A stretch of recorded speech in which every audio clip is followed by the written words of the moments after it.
เจ้าได้เบิ่งแล้วบ่ยังบ่ลาวน่ะแล้วเข้าไปหาตุ๊กมานี่แน่ใดน่ะเจ้าบ่ได้เห็นบ่บ่แลน้องยังบ่ได้เข้าเบิ่งคลิปว่ากำลังซักเครื่องแล้วว่าอยู่ย้านว่าเจ้าฮู้เรื่องฮู้ราวนะเพราะว่าเข้าไปเบิ่งแล้วน่ะตุ๊กว่าห้ามส่องช่องเข้าไปแล้วมันเป็นเรื่องผู้เทื่อเพิ่นว่านะน้องบ่าวโอลิฮะอันนี้รุ่นใดอันนี้รุ่นเด้อส่องบ่าวโอลิกับส่องบ่าวบอสนี่แม่นบ่โย่ยังบ่จักแล้วข้อยจะสิถามเจ้าบาดนี้นะว่ามันเป็นช่องใดที่เขาห้ามนะจักแล้วนี่ก็บ่ฮู้คือกันเพราะว่าเขาเว้าออกในคลิปน่ะซ้ำนั้นน้องแต่คือเป็นแนวนั้นน่ะนะน้องแต่ฮะคือเป็นแนวนั้นน่ะนะเป็นจั่งใดคันสมมุติเป็นช่องข้อยกับช่องเว้าอีหลีบัดช่อยชีวิตน้องตึกมันคือช่องข้อยกับช่องเว้าอีหลีนี่ฮะจักสิยากหยังเจ้าก็เข้าไปถามโลดแหละอย่าลืมกดติดตามเพื่อเป็นกำลังใจให้ผมด้วยนะครับทุกคนขอบคุณมากๆครับเอาพี่น้องเอ้ยโอเคเปิดภาพขึ้นมานี่ก็อยู่เฮือนเนาะพอดีว่าทางบวัดก็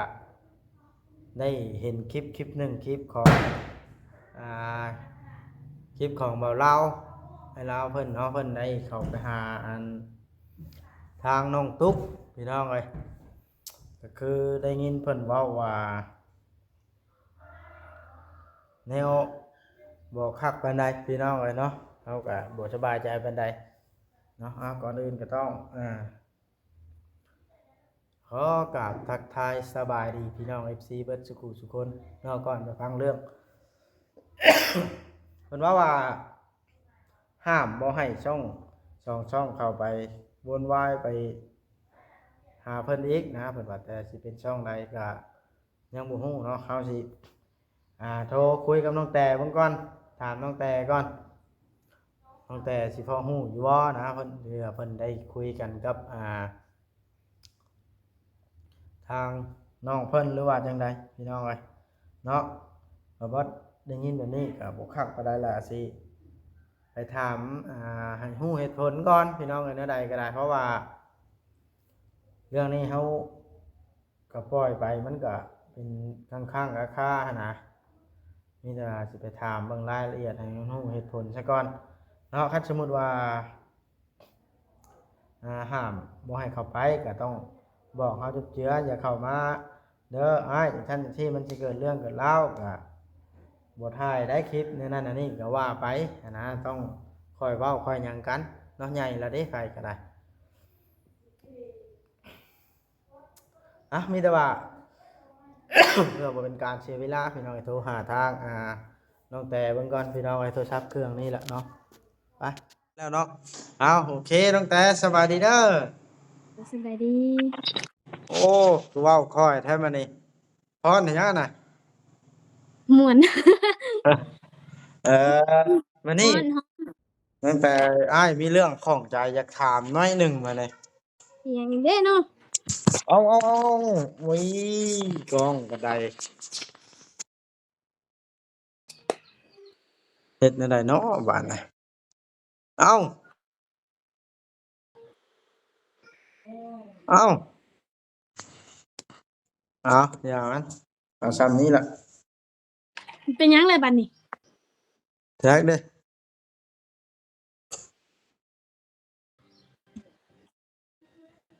เออได้แล้วบาดน่ะได้แล้วได้แล้วเป็นไดบัดนี้กินข้าวกินน้ำกับหยังบัดนี้น้องแต่ยังบ่ได้กินซักเครื่องกำลังแล้วบ่ได้กินซ้แม่นจักำโมซักมื้อใดงแล้วเดี๋ยวซักมือนี่บ่หรือว่าเครื่องปั้นซักมื้อนี่แหละเอา ปัดต่อมานี่ข้อยได้เบิ่งคลิปเว้าลาวเจ้าได้เบิ่งแล้วบ่ยังเว้าลาวน่ะแล้วเข้าไปหาตุ๊กมานี่แน่ใดน่ะเจ้าบ่ได้เห็นบ่บ่แลน้องยังบ่ได้เข้าเบิ่งคลิปว่ากำลังซักเครื่องแล้วว่าอยู่ย้านว่าเจ้าฮู้เรื่องฮู้ราวนะเพราะว่าเข้าไปเบิ่งแล้วน่ะตุ๊กว่าห้ามส่องช่องเข้าไป เข้าไปแล้วมันเป็นเรื่องผู้เทื่อเพิ่นว่านะ ช่องบาโอลี่ ฮะ อันนี้รุ่นไดอันนี้รุ่นเด้อช่องบาโอลี่กับช่องบาบอสนี่แม่นบ่ โยยังบ่จักแล้วข้อยจะสิถามเจ้าบาดนี้นะว่ามันเป็นช่องไหนที่เขาห้ามนะ จักแล้วนี่ก็บ่ฮู้คือกัน เพราะว่าเขาเว้าออกในคลิปน่ะซ้ำนั้นน้องแต่คือเป็นแนวนั้นน่ะนะน้องแต่ ฮะ คือเป็นแนวนั้นน่ะนะ เป็นจั่งใด คันสมมุติเป็นช่องข้อยกับช่องเบาอีหลีบัดช่อยชีวิตน้องตึกมันคือช่องข้อยกับช่องเบาอีหลีนี่ จักสิย่างหยังเจ้าก็เข้าไปถามแล้วแหละบ่ให้ไผเข้ามาว่านี่ นั่นแหละข้อยจังว่าเข้าไปบัดย้านอันเพิ่นตีให้แล้วย้านเพิ่นห้ามแล้วแล้วยังเข้าไป แต่ว่าข้อยน่ะบ่ทันรู้จักว่ามันเป็นช่องใดข้อยเลยอยากถามเจ้าว่าเจ้าฮู้อยู่บ่นั้นย้านว่าเจ้าโทรเล่นกับน้องตุ๊กนั่นนะ บ่ได้โทรเลยเบาเพิ่นบล็อกตั้งแต่ เพิ่นบอกแล้วก็บ่ได้โทรเลย ตั้งแต่เพิ่นบอกว่าฮัลโหลบาบอสฝากไปบอกป้าแตนเด้อนะน้องบ่ได้โทรเลย แต่ตอนนั้นน้องบ่ได้เอ่ยว่าในชีวิตนี่น่ะคือว่ามีแต่รูปแบบคือสิบ่มีน้องผู้นั้นแล้วหันนะคือว่าเขาเฮ็ดใส่เฮาแบบนั้น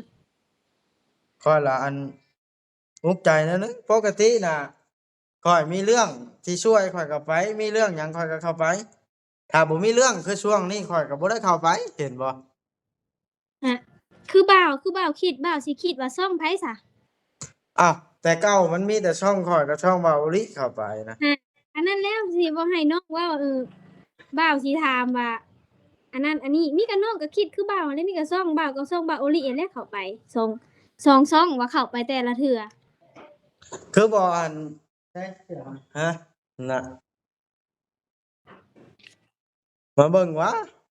น่ะเบาลิถามตั้งแต่แล้วมันช่องใดแล้วที่น้องตุ้มห้ามบ่ให้เข้าไปช่องอะนะ เป็นหยังล่ะอย่าแล้วแล้วเรา แล้วข้อยละถามน้องแต่ว่าน้องแต่ฮู้จักน้องแต่ก็ว่าบ่จักคือกัน หักน้องคาใจก็แม่นว่า2ซ่องมีก็ซ่องบ่าวกับน้องชายเจ้านั่นแหละเท่านั้นแหละ อย่าห้ามเป็นหยังหรอกประมาณอย่าแล้วแล้วเราห้ามกับเรื่องของเรา บ่แล้วห้ามมันก็ต้องมีเหตุผลนะว่า เด็กน้อย FC ว่าเอ้าบ่าวบอสกับบ่าวโอลิไปเฮ็ดหยังให้เอาอีกแล้วเนาะ เอ้าพาไปเข้าเลือดก็คือได้เฮานี่พาไปคลอดก็คือเฮาสองคนนี่ แหมค่อยไปบ่แม่นค่อยไปแก้หัวอันล็อกนั่นน่ะบ่ค่อยเฮ็ดตามผู้ใหญ่เพิ่นบอกเนาะ มันบ่เกี่ยวบ่าวมันบ่เกี่ยวนั่นน่ะ ข้อย ก็ยากบ่ บ่ มีต้องคิดหยังหลายคือบ่าวเคย แล้ว บอก ค่อย เนาะ แล้วแต่เรามันเป็นสิทธิ์ของเราเด้อย่าแล้วหรอก แม่นอยู่มันเป็นสิทธิ์ของเราก็ได้ข้อยก็อยากฮู้เหตุผลหั้นแหล้วเนาะ ต่างคนต่างอยากรู้เหตุผลแล้ว เพราะ บัด ว่า นี้ เป็นหยังคันสมมุติห้ามคันสิห้ามข้อยนี่ต้องบอกเหตุผลให้ข้อยฟังก่อนว่าสมมุติข้อยเข้าไปก็บ่ให้ถ่ายเว้าแนวนั้นแนวนี้เด้อการอีกแบบแม่นแล้วว่าน้องแต่ แม่น สมมุติว่าบอสเจ้าเข้ามาก็เจ้าบ่ให้ถ่ายเรื่องนั้นเรื่องนี้เด้อคันเข้ามาเยี่ยมมาอันนั้นนี่ก็บ่เป็นหยังอะนะ อืม คันเว้าแบบนี้เฮาก็สิดีใจแหน่อันนี้ว่าห้ามบ่ให้เข้าไปนี่นะคันสมมุติมันเป็นช่อง ตุกบ่ว่าหรือผัวเพิ่น ย่อมค่อยๆก็เบิ่งในช่องเว้าลาวจักสิเป็นไผแล้วเว้าลาวแล้วว่าคือว่าห้ามช่องบ่เพิ่นเว้าว่าบ่ให้เข้ามาแล้วมันสิมีเรื่องโอเคเดี๋ยวแล้วน้องสิโทรถามบ่าวลาวให้เด้อ ถาม ย่านแบบย่านรูปแบบเพิ่นเว้านอกคลิปอีกหั้นนะว่าช่องผู้นั้นช่องผู้นี้หั้นนะ อาๆๆข้อยก็อยากรู้คือกันเด้ข้อยก็คันสมมุติว่าสิเข้าไปถามมื้อนี้น่ะบัดย้านบาดนี่ย้านแนวใดย้านหมู่คิดบ่ดีกับเฮานี่แหล้ว เพราะว่าหมู่ห้ามเลยเนาะจักช่องไผเฮาก็บ่ฮู้อีกบัดนี้ อาเพราะว่าคันสิเป็นช่องอื่นน่ะ บ่เป็นไปได้ดอก เพราะว่าช่องอื่นบัดบ่ได้เคยเข้าไปส่วนหลาย บ่เป็นไปได้แม่นว่าช่องอื่น สมมุติเนาะถ้าแม่นว่าสิเป็นช่องเบาจิตเนาะคือช่วงนั้นเพิ่นก็มีปัญหาเบาจิตกับเบาเตียงหั้นเด้ เพิ่นยังว่าน่ะเพิ่นห้ามตั้งแต่ตอนนั้นอยู่แล้ว แม่นหักคือสิบ่แม่นสมมุติน้องคิดหั้นนะมันบ่แม่นดอกช่องซุมนั้นน่ะทีมงานใหญ่บ่แม่นดอก คัน เป็นแบบนี้แล้วข่อยก็สินั่นเทื่อเพราะว่าเว้าลี่ก็ว่าสิเข้าไปหาในบ้านเพิ่นว่าจุลีบอกให้เข้าไปหาในบ้านเว้าลี่ก็เว้าลี่แล้วชวนข่อยเอารถข่อยไปแล้วข่อยก็พอดีมาเห็นคลิปบาดน่ะมื้อเช้านี่ บ่ไปหาในบ้านน่ะไปได้บ่าวเอ้ยไปโลด ย้านเพิ่นบ่อยู่หั้นแหล้ว เพิ่นอยู่สวนยาเด้บ่าวเห็นแต่อยู่วังตัววังมันเป็นอิหยังก็หอคอยบ่อิหยังก็ตัวสูงๆอยู่วังข้างเรือนพาเรือนน้องมาน่ะทางเข้าดงมะอื้อนั่นภาควังลานยางขึ้นไปอีกหน่อยหนึง นั่นบ่บ่อนเพิ่นอยู่น่ะ แม่นเพิ่นเฮ็ดเวียกอยู่นั่น เข้าไปเฮาก็จะบ่ได้ถ่ายคลิปดอกในบ้านเพิ่นน่ะเข้าไปถามแม่นแล้วเฮาก็มาบางเทื่อก็เมียเพิ่นติอยู่เรือนหรือว่าไปนำกันดอกอ๋อ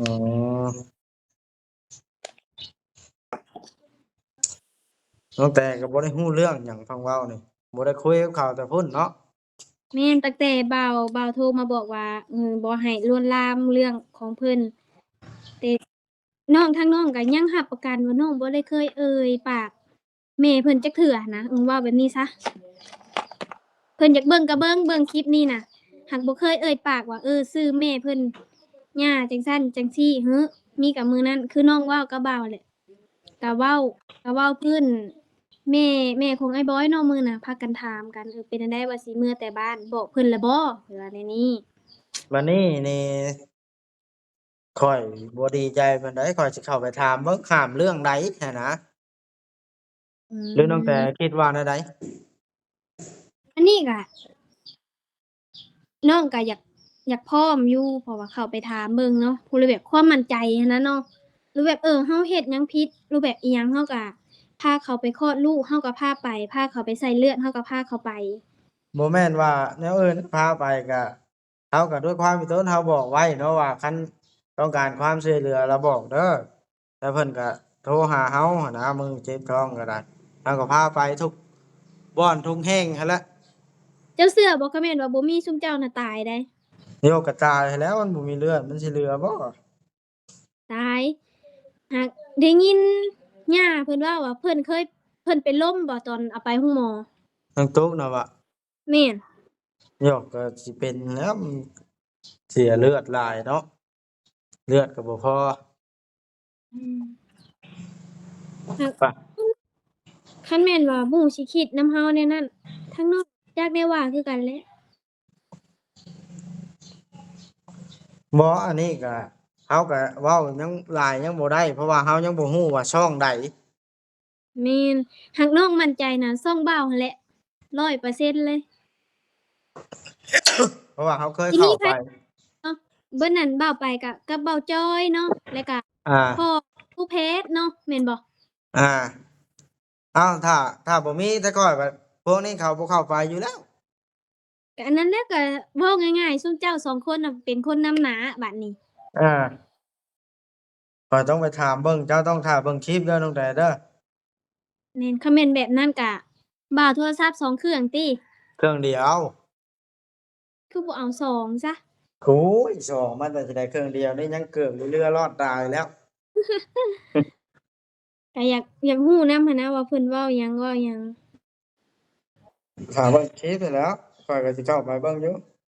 อืบ่แม่นหมยังดอกที่เข้าไปน่ะอยากฮู้เหตุผลแล้วเขาก็ย้าดอกแม่นเป็นหยังหมู่บ่ให้เข้าไปเนาะอาเป็นแนวใดคือว่าห้ามกันแบบว่าอันนั้นทั้งๆที่เรากับเขาหั้นบ่ได้ผิดกันหั้นนะอืมแม่นเว้าง่ายๆซะๆจัแต่กเรื่องหยังเราบ่ฮู้ซ้อาเขาเข้าไปสมมุติเข้าไปนี่เราก็บ่ได้เว้าเกี่ยวกับเรื่องดินเรื่องดอนเรื่องนั้นเรื่องนี้ดอกไปเบิ่งซื่อๆถามเรื่องราวต่างๆนานาธรรมดาเนาะ ำแม่น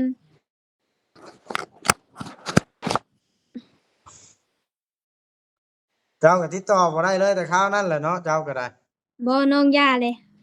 เมื่อยนำวนวายนำน้องน่ะอย่าแหล้เขาบ่ได้เฮ็ดวเด้คือว่า เรื่องเฮ็ดที่เฮ็ดคองนี่ก็พ่อจ้อยก็ยังบ่ทันไปเจ้าไปทาบทามเขาอยู่ป่านนี่ในชีวิตเดือน4แล้วมันก็บทบันทึกเฮ็ดออกมานี่มันก็บ่มีความหมายหยังแล้ว แม่นแม่นบทบันทึกนี่บ่แม่นเด็กน้อยได้เฮ็ดลายเซ็นผู้ใหญ่บ้านต่างๆการจัดตั้งเพิ่นข้างแน่เด้บ่แม่นเด็กน้อยเว้ากันได้อันน่ะเนาะ อืมมีกะบ่าวน่ะเตือนเพิ่นแน่พอจ้อยก็รู้แบบให้เพิ่นเร่งแน่เพิ่นก็รู้แบบเราก็บ่ได้ฮู้หยังได้นะ ย่องเบาเวียงชัยเราขึ้นไปทั้งนั้นเราก็บอกอยู่มันหักพอจ้อยก็ทำลาวถ้าอะอันนั้นก็ได้ ใน หัก ใจเพิ่นว่า หักข้อมูลต่างๆน่ะเราเก็บไว้อยู่เป็นใบที่ว่าจดรายละเอียดเป็นหยังก็ได้แล้วบ่ได้ทิ่มจังอันดอกพอจ้อยนะตาโทรเล่นน้ำลาวอยู่บ่ซะเรื่องนี้นะ โทรตั้งแต่มื้อฝนตกฟ้าแตกหึ่มๆพากันโทร เอ่อ แล้วก็เลยหย่าเลยบ่ได้โทร อืมข้อยก็หนักใจอยู่อันนี้ก็ได้ ทีแรกข้อยก็คิดว่าบ่ได้ผิดหยังกันจะเข้าไปหามื้อใดก็ได้ถามข่าวแล้วเว้าลาวจักลาวเข้าไปหยังมื้อนี้เลาอะผู้ว่าห้ามช่องบ่ให้เข้าไปแต่ว่าเพิ่นบ่ได้เอ่ยชื่อหั้นนะ คือน้องว่าแหละถ้าแม่นว่าอันนั้นชุมเพิ่นยังสิเว้ากันอยู่หลังไมค์ดอกเดียวสิโทรถามบ่าวลาวเบิ่งโทรถามแล้วเจ้าอย่าลืมโทรบอกข้อยน่ะเด้โอเคข้อยก็จะรู้จักคือกันเมื่อวานนี้เว้าลาวพาไปไปถ่ายทั้งพ่อจ้อยลูกเพิ่นบ่สำบายทั้งเจ้ามาเมื่อวานนี่ อืมได้ยินเพิ่นว่ามีแจ้วผากมาให้กินยังบ่เห็นผาก เป็นหยังเหรอ แจ้วเด้แจ้วหยังก็แจ้วเพิ่นมาแต่เสียเพิ่นว่า FC เพิ่นผากมาบ่รู้ว่าจั่งใดอืมแจ่วบองบ่ได้บ่แต่บ่ฮะ บ่บดได้กินแล้วบ่ ได้กินอยู่แจ่วเมียตำ โอ้ยแต่แจ้วแล้ว โอ้ยเอาโอเคตั้งแต่ขนาดเดียวมื้อนี้สิเข้าไปกับเว้าอีหลีแล้วสิแวะถามเพิ่นคันเพิ่นบ่ให้ถ่ายคลิปก็สิถามให้รู้เรื่องแล้วสิออกมาไปหาในบ้านนะ ถ้าแม่นว่าเพิ่นบ่ให้ถ่ายคลิปแหละโทรมาหาน้องเด้อน้องก็สิพากนำว่าเหตุผลหยังหันนะอาสิเบิ่งก่อนบ่ให้เป็นช่องเฮากับใครห้ามกันแบบใดบ่แม่นบ่มีเหตุผลจักดีบ่หรือบ่เหลือบ่น้องเตย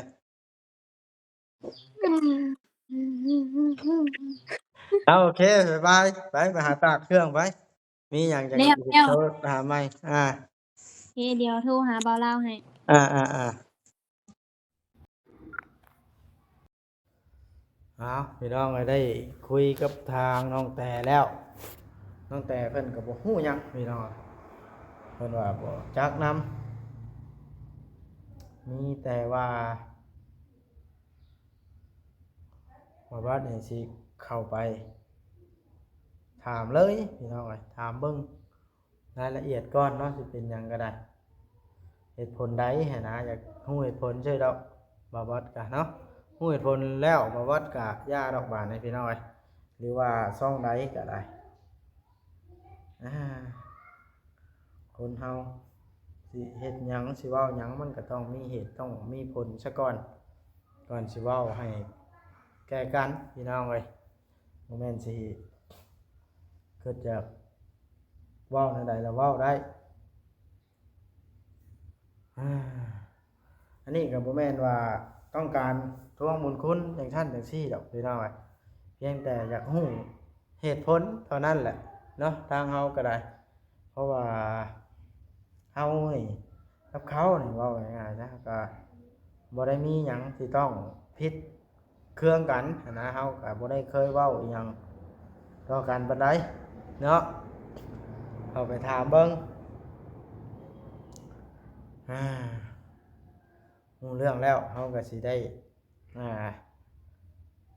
ลงคันบ่รู้เรื่องปล่อยให้สงสัยแบบนี้มันก็